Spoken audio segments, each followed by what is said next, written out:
आफ्ताब ने अपने जुर्म को छुपाने के लिए श्रद्धा को 35 टुकड़ों में बांट दिया। प्यार के 35 टुकड़े। ये कहानी है आफ्ताब और श्रद्धा की। आफ्ताब और श्रद्धा मुंबई में रहते थे और मुंबई के एक कॉल सेंटर में साथ में काम करते थे और वहीं उन दोनों का लव अफेयर हुआ। आफ्ताब एक मुस्लिम बैकग्राउंड से था और श्रद्धा हिंदू परिवार से थी और इसीलिए श्रद्धा के परिवार वाले आफ्ताब से शादी के लिए राजी नहीं हुए, मगर श्रद्धा आफ्ताब से बेशुमार प्यार करती थी, इसलिए वह अपने माता पिता के फैसले के खिलाफ जाकर आफ्ताब के साथ लिविंग रिलेशन में रहने लगी।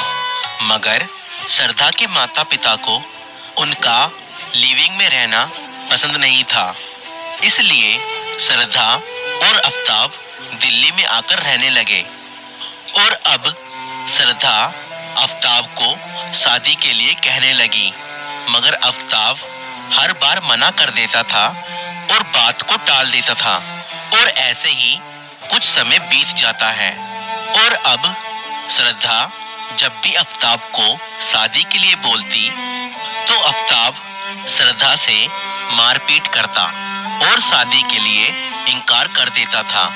आफ्ताब और भी कई लड़कियों के साथ अफेयर में था और इन सब बातों को लेकर श्रद्धा और आफ्ताब के बीच में लड़ाई भी होती थी, मगर आफ्ताब अपनी हरकतों से बाज नहीं आ रहा था और वह श्रद्धा को मारता पीटता और कई बार जान से मारने की धमकी भी देता और कई बार तो श्रद्धा को इस मारपीट के चलते गंभीर चोटें भी आती थी और वह डॉक्टर के पास ट्रीटमेंट लेने जाया करती थी। एक बार आफ्ताब के दोस्त ने आफ्ताब को किसी और लड़की के साथ पकड़ा। आफ्ताब, तू ये क्या कर रहा है? तू तो श्रद्धा के साथ लिविंग में है ना, तो फिर उसको धोखा क्यों दे रहा है? सिर्फ श्रद्धा ही नहीं, मैं कई और लड़कियों के साथ रिलेशन में हूँ। जैसे लोग कपड़े बदलते हैं वैसे मैं लड़कियां बदलता हूँ, समझा? आफ्ताब के लिए श्रद्धा कोई मायने नहीं रखती थी। उसके इमोशंस, उसका प्यार उसके लिए कुछ भी नहीं था। आफ्ताब के लिए श्रद्धा सिर्फ एक एटीएम मशीन थी जिसके खर्चे पर वह पल रहा था। और 18 मई की रात को श्रद्धा और आफ्ताब के बीच किन्हीं बातों को लेकर झगड़ा हुआ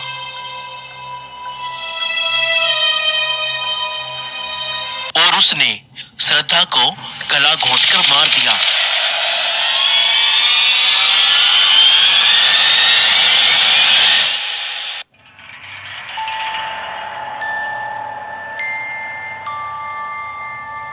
अब आफ्ताब ने अपने जुर्म को छुपाने के लिए श्रद्धा को 35 टुकड़ों में बांट दिया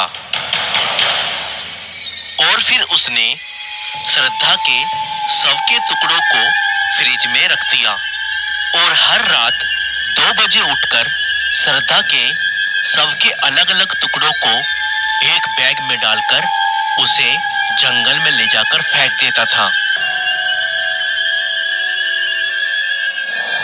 और रात के सुनसान अंधेरे में रात को 2 बजे जब सन्नाटा पसरा रहता था, आफ्ताब गलियों में से होता हुआ श्रद्धा के शव के टुकड़ों को ठिकाने लगाने जाया करता था और ऐसे करके लगातार 18 दिन तक उसने श्रद्धा के शव के टुकड़ों को ठिकाने लगाया।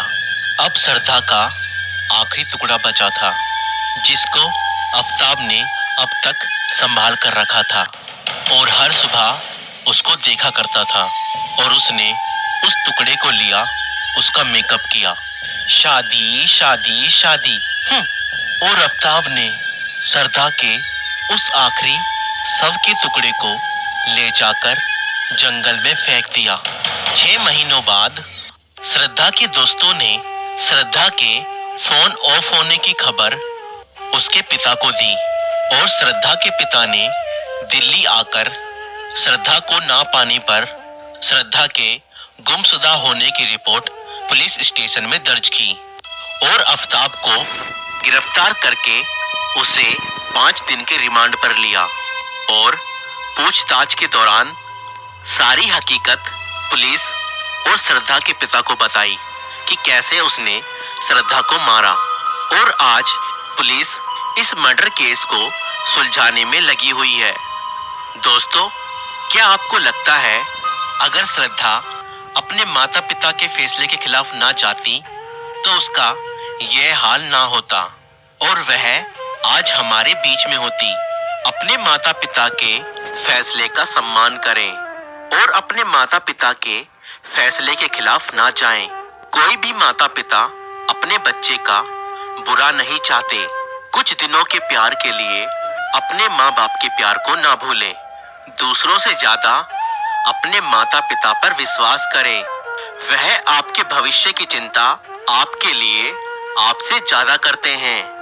अगर आप हमारी इन बातों से सहमत हैं तो इस वीडियो को लाइक करें और इस वीडियो को ज्यादा से ज्यादा लोगों तक शेयर करें।